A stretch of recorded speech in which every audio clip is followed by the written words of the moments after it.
January 13th was the arbitration deadline this year, and it's always funny to see the same reactions from fans every year on this day. Every time a deal is announced, the reactions are always shock on how low the amount is versus what the player is worth. And every time it's announced a team and a player don't reach an agreement and file for arbitration, the reactions are always shock on how a team is willing to go to an arbiter over a seemingly small amount. I'm not blaming the fans for these repetitive reactions. On the surface, the arbitration process in baseball can be confusing. You have teams and players seemingly squabbling over relatively small amounts of money, to the point where you have fans calling Steve Cohen, the owner that single-handedly created a new tier of luxury tax due to his spending, cheap. So what's going on? Why are teams, both big market and small market, fighting their players on these small pay raises to the point where they're going to take them to a trial and make a case in front of an arbiter that the player isn't as good as they think they are? The way the arbitration system is designed promotes this and pushes more and more teams to adopt a file and trial strategy. So what is file and trial, and why is the MLB arbitration system driving more and more teams to do this? I'm going to explain it all after the intro.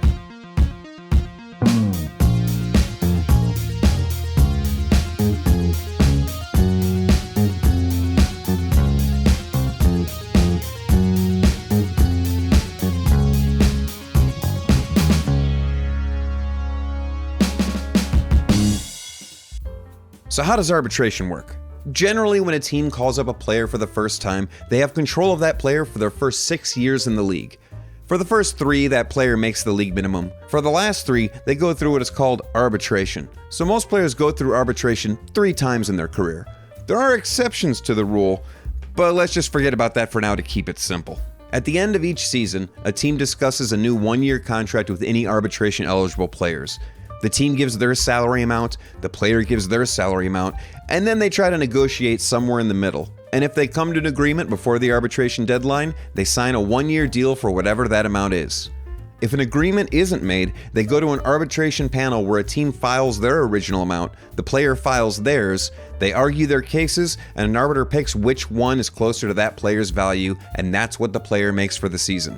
Note that the arbiter doesn't pick a number in the middle, but must pick one of the filed numbers, either the team's or the player's. Now, this isn't the same as the player's on-the-market free agent value. While not the league minimum, arbitration allows teams to have players at lower than free agent salaries. So what determines a player's salary in arbitration? It's a combination of 3 things. First, what year of arbitration are they in? First, second, or third?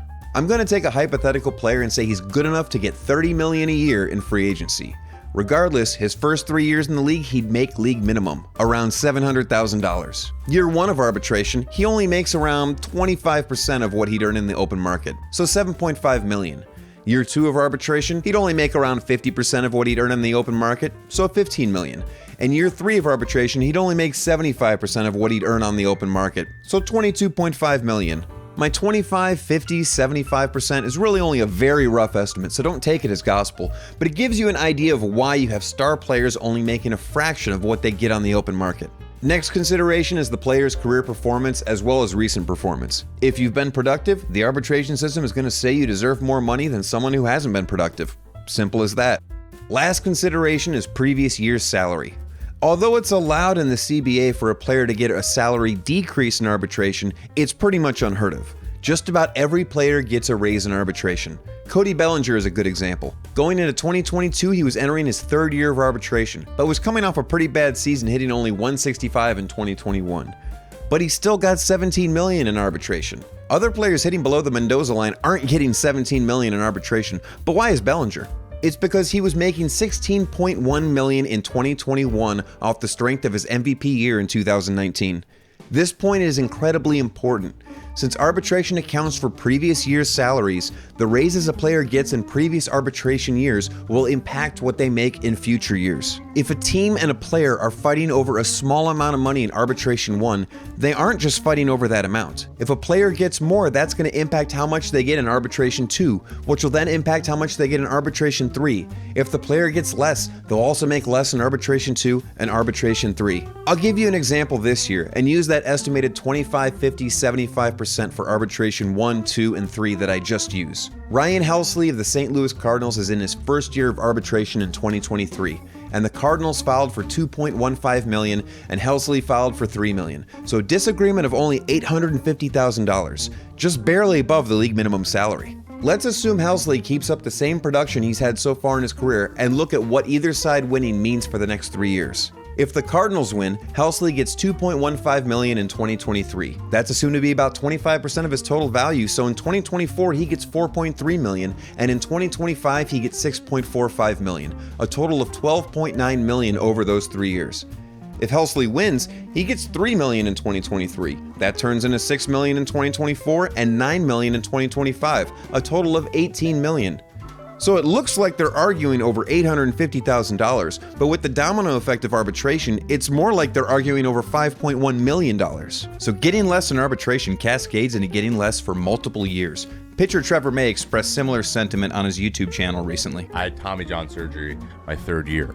So therefore, I went into arbitration where my scale started just a little bit above minimum wage. I just wanted a contract and a job, and then your scale from that goes off the last year's number. So if you start low, you're gonna end low, no matter how. You can't readjust. So for the next 3 years, you're kind of locked into that raise system. Knowing that, it's in every team's best interest to get a player to sign to the smallest amount they can in arbitration.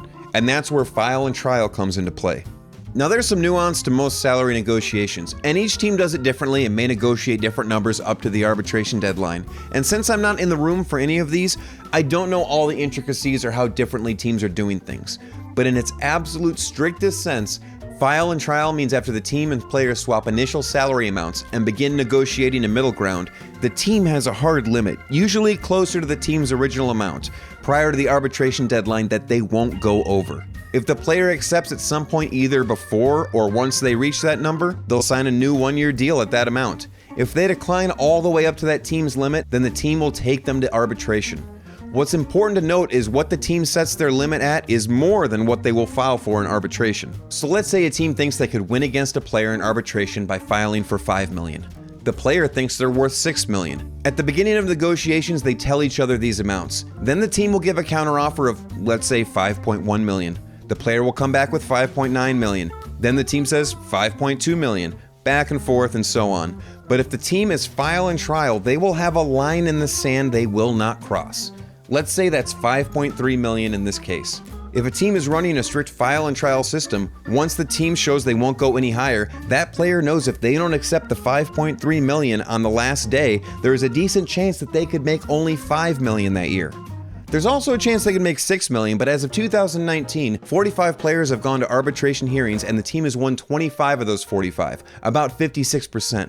So the odds are slightly against the player. This is probably a big reason why so many of these deals go up to the last day before the arbitration filing deadline. Players are trying to find how high a team will go, and when it's clear the team won't go any higher without going to a trial, the player accepts the deal. The key to all of this is that the player is aware the $5.3 million being offered is the hard limit and the team won't go over that. This puts pressure on the player to accept that amount and is exactly why more and more teams are adopting a strict file and trial strategy. If they negotiate with that player and settle on $5.6 million, then the next player is going to try to negotiate more as well, and so on. If the team shows they can budge, other players will know that and use that in their negotiations.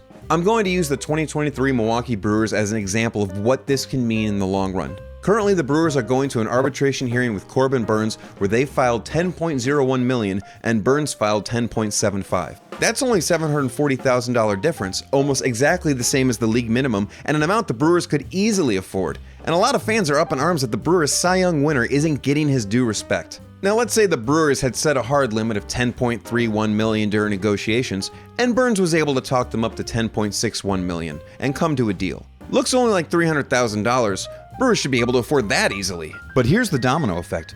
All the other Brewers players in arbitration, a total of 15 in 2023, are going to realize they can negotiate an additional $300,000 prior to the deadline. 3 of those players are in arbitration 3, 6 are in arbitration 2, and 6 are in arbitration 1. If every time these players were in arbitration and they got an extra $300,000 each year versus what the Brewers considered their line in the sand, accounting for how previous arbitration amounts add to future amounts, that means the team's salary in 2023 would be $8.1 million higher than it is now, despite having the exact same roster. And that impact for 2024 would be $11.7 million as they'll have 18 players in arbitration. This is why more and more teams are going to a strict file and trial system. The player knows they're more than likely going to lose in the arbitration hearing, knows the team has a hard limit that is higher than what they'll eventually file, so the player is way more likely to take that offer if they know these 2 things. The only way they know these two things are true is if a team is strict file and trial. And the only way to send the message that they're strict file and trial is when a player doesn't take an offer by the deadline, you're going to arbitration. That's why these teams are fighting over what looks like small amounts with their players. They're setting that precedent so the vast majority of times a player will take a deal closer to the team's numbers, which is what ends up happening. Going into 2023, 203 players were arbitration eligible. Only 33 of those players are currently going to an arbitration hearing, about 16%. And 19 teams, 63% of the league, have at least one player they didn't reach an agreement with by the deadline. A study by the Society for American Baseball Research shows that from 2011 to 2017, with a sample of 269 arbitration-eligible players that settled, the average player filing was 4.52 million, while the average team filing was 3.45 million, and the final settlement average was 3.88 million. Meaning, when compared to the filing amounts, the average settlement was closer to the team's amount. Meaning when a player does settle, it favors the team, and being strict file and trial pressures players into settling. So a file and trial strategy saves the team money without impacting the roster anyway. Regardless if a player goes to an arbitration trial, the team still has control of them. But what are the downsides? The two brought up most frequently are players being disgruntled and playing worse due to being underpaid, as well as players being less inclined to sign a long-term extension with the team due to strained relations. A player that's playing worse as a result of being underpaid from arbitration would be shooting themselves in the foot. With team control, baseball isn't like other industries. They can't just go find a job with someone else and get a raise. The only way they'll get a raise is future arbitration, which is based on past performance, or free agency, which is also going to be based on past performance. If they're disgruntled about not making enough money, playing worse is only going to make the issue worse. And as far as long-term extensions, I gotta point to the Atlanta Braves, one of the biggest file and trial teams over the past decade. They have had no problem signing young players to team-friendly long-term deals. Albies, Acuna, Strider, Murphy, Harris, and Riley. And Austin Riley went to an arbitration trial in 2022 against the Braves and lost, and then signed a long-term extension only months later. It doesn't seem going to trial affected his relationship with the team in any way. Not only that, but because the Braves treat every single player identically in the process, meaning they're just as willing to go to arbitration over a really small amount, regardless if that player is a star or a utility player off the bench, it's viewed as business as usual and not an attack or slight on that specific player. If they did negotiate a higher deal with one player but not another, that's what can cause resentment. I'm reminded of a lab study where they had two monkeys doing a task to get food as a reward. The first monkey gets a cucumber as a reward and accepts that no problem. The second monkey gets a grape, and the first monkey sees this, and this is their reaction the next time they get a cucumber.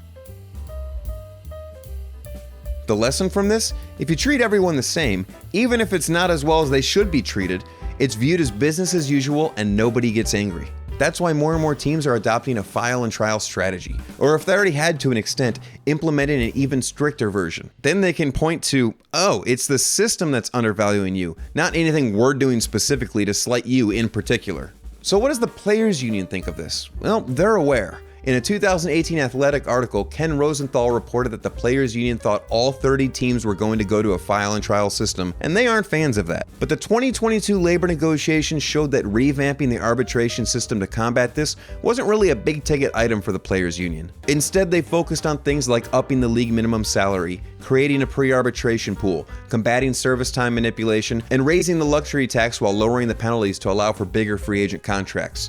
The only thing related to arbitration they fought for was to have more players eligible for arbitration earlier in their careers, since being in arbitration is still better than making the league minimum.